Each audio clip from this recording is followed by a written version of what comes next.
Shortly after, thousands of Tibetans joined this monk into exile, including my grandparents. A lot of these Tibetan people are also in this crowd.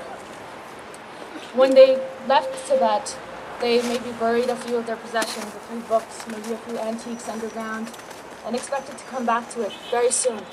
A lot of Tibetans in exile thought that they would be there for maybe a year, maybe a few months.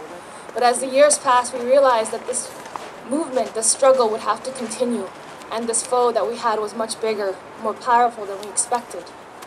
My grandparents died in recent years, never seeing their country again.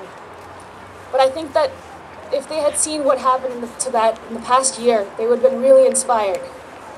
In the past year, since the protests that began in March, hundreds of Tibetans, thousands of Tibetans have risen up inside of Tibet, and thousands of Tibetans and supporters have risen up outside of Tibet.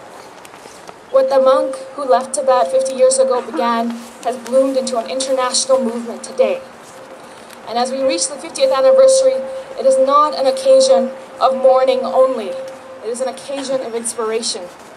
In the last few weeks, the Chinese government has stepped up repression in a way that hasn't been seen in the past 3 decades.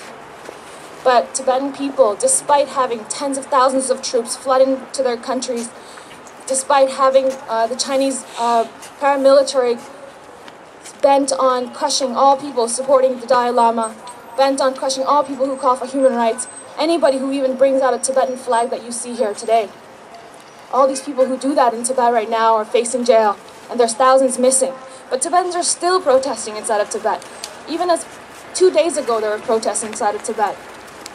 And the fact is that many of these protests are being led by young people. Young Tibetans are doing it. This is a new wave of resistance. This is a new revolution. Tibetans have not given up. The old Tibetans, they have fought for many years. The young Tibetans are here to fight again.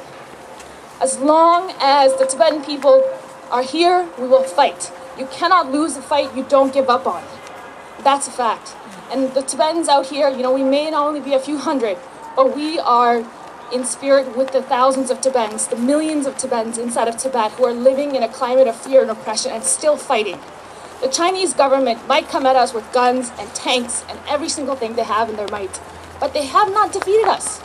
50 years, despite being the political and economic global power they are, they have not been able to defeat the Tibetan people. They have not been able to make us Chinese.